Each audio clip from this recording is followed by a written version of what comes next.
Alain Soral, vous déclariez à propos de la colonisation française qu'il ne faut pas forcément s'excuser d'avoir gagné comme au football. Mais ne peut-on pas considérer que cette colonisation française fait, au même titre que l'intégralité des colonisations passées, présentes et futures, partie intégrante du projet du nouvel ordre mondial? Est-on contre la France si l'on pense cela? Peut-on être à égalité et réconciliation si l'on pense cela? Alors là, moi, je reviens à la discussion de tout à l'heure. Je dis simplement ne faut pas confondre la saine analyse et la saine critique de l'histoire coloniale, de l'histoire coloniale française, dont je dis le mensonge est qu'elle a été faite au nom de l'universalisme de la Révolution française et qu'on a colonisé des gens en prétendant les émanciper, ce qui était une ambiguïté malsaine dont d'ailleurs nous pâtissons terriblement aujourd'hui, ce double langage. Hein.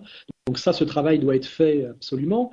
Mais aujourd'hui, de maintenir une haine et une impossibilité de réconciliation entre gens issus des deux côtés de la Méditerranée, en parlant en permanence de quelque chose qui est de l'ordre du passé et auquel nous ne sommes liés aujourd'hui ni les uns ni les autres, car moi je n'ai aucune responsabilité dans l'histoire coloniale.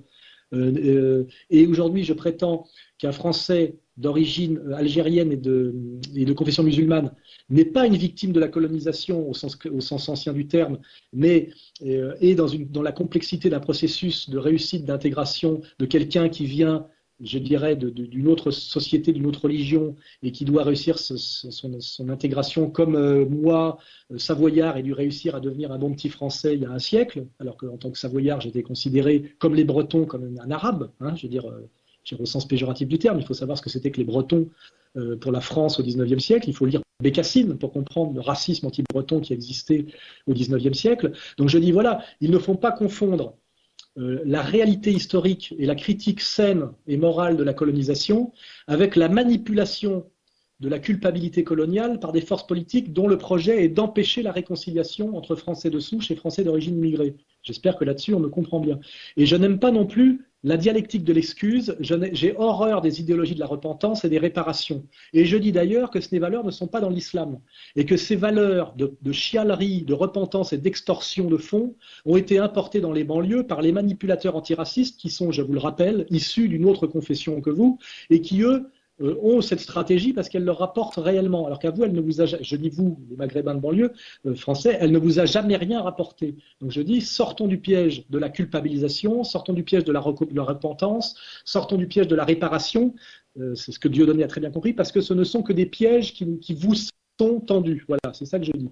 Mais je ne fais pas l'apologie de la colonisation. Par contre, après, je dis, si on parle de façon abstraite de l'histoire, la colonisation, c'est l'histoire du monde, hein.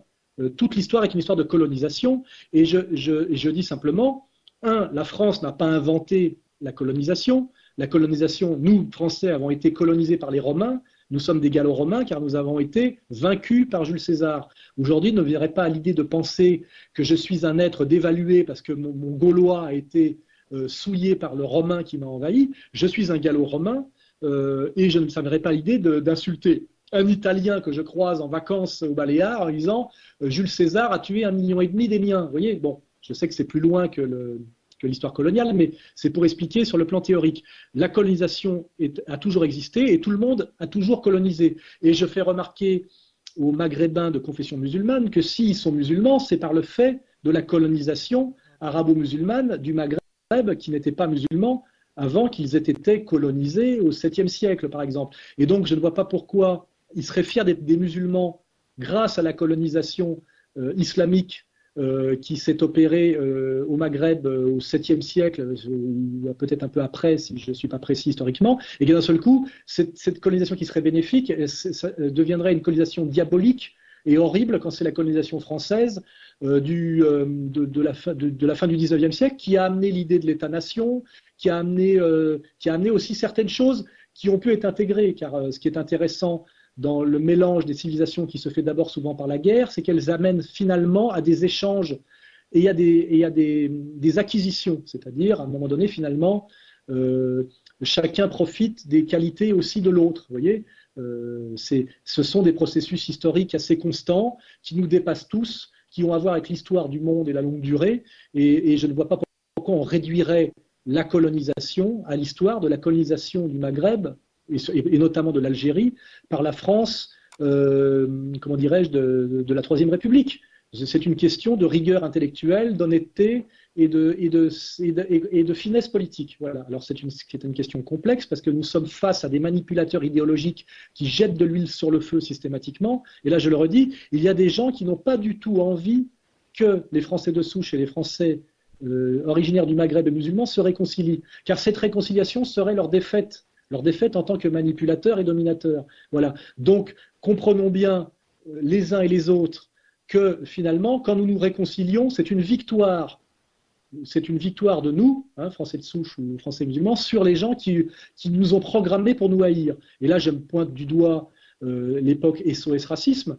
Les gens intelligents ont bien compris aujourd'hui, même Éric Zemmour le dit, qu'effectivement, SOS Racisme avait pour but de produire du racisme entre les Français d'origine immigrée et les Français de souche, en poussant le Français d'origine algérienne à haïr le Français et à reprocher à l'ouvrier français des cités de banlieue tous les méfaits de la colonisation qui étaient le fait des élites françaises, hein, des élites françaises ultra-minoritaires, et conséquemment à pousser le français ouvrier de banlieue de souche, souvent d'ailleurs d'origine polonaise, italienne, savoyarde, espagnole et portugaise, à haïr le français d'origine maghrébine qui l'insultait. Vous voyez ? Donc tout ça a produit des effets terriblement néfastes dont les premières victimes sont les Français d'origine maghrébine. Je le dis bien, ce sont quand même les Français d'origine maghrébine qui ont les plus grosses difficultés aujourd'hui d'intégration en France sur le plan économique, sur le plan de l'image. Hein. Et je fais bien remarquer que les Sino-Vietnamiens qui ne sont pas tombés dans ce piège, car les Sino-Vietnamiens étant une communauté finalement maîtresse d'elle-même, n'a jamais autorisé ni Julien Dray ni Bernard-Henri Lévy à parler en leur nom et à commémorer la défaite de Dien Bien Phu, eh ben, il se trouve que finalement les Sino-Vietnamiens n'ont aucun problème de réussite économique en France, d'intégration et ne sont victimes d'aucun racisme. Donc je dis malheureusement s'il y a des tensions entre les Français de souche et les Français originaires du Maghreb et de confession musulmane, c'est beaucoup à cause de manipulation et il faut, pour affirmer leur indépendance, leur intelligence et même leur souveraineté communautaire, qu'ils s'émancipent des gens qui depuis 30 ans parlent en leur nom et ne font pas partie de leur communauté. Hein, et qu'ils puissent enfin nommer des représentants eux-mêmes, car ce que je fais remarquer à tout le monde, c'est que malheureusement les gens qui parlent au nom des musulmans français ou des gens issus du Maghreb ne sont jamais choisis par les communautés au nom desquelles ils sont censés parler, mais par le pouvoir médiatico-politique qui en général choisit les pires pour leurs intérêts. Hein. Je ne vais pas vous faire le CV du merveilleux Sifawi actuellement. Effectivement, avec des Sifawi, vous êtes mal parti. Mais moi, je sais que ce n'est pas vous qui les avez mandatés pour parler en votre nom. Je sais finalement que si vous êtes une communauté, vous êtes une communauté bien fragile et qui a très peu de pouvoir, car vous n'avez pas le pouvoir de nommer vos représentants. Et malheureusement, les gens qu'on a choisis comme médiateurs entre les Français de souche et vous ont été mandatés systématiquement pour créer des troubles. Et là, je fais allusion aux associations ni putes ni soumises. Je ne vais même pas citer le nom de la personne qui a rejoint le gouvernement Sarkozy. On sait très bien que derrière, il y avait les inénarrables Julien Dray, Bernard-Henri Lévy, Finkielkraut.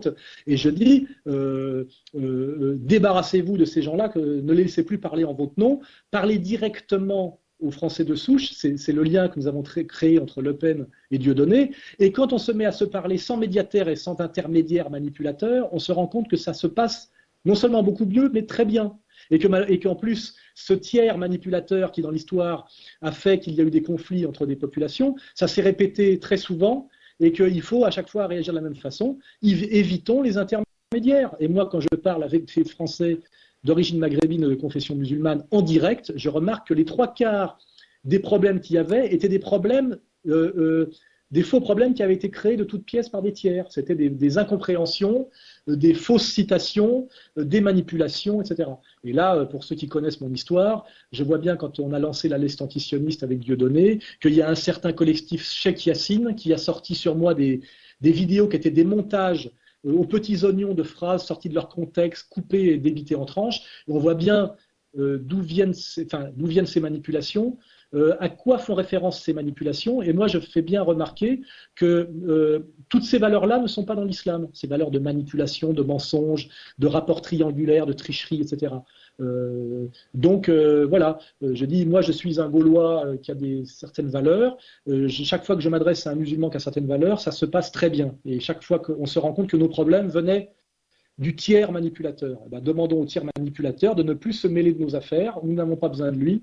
Nous allons dialoguer en direct. Et quand nous dialoguons en direct, ça se passe très bien. Voilà mon message.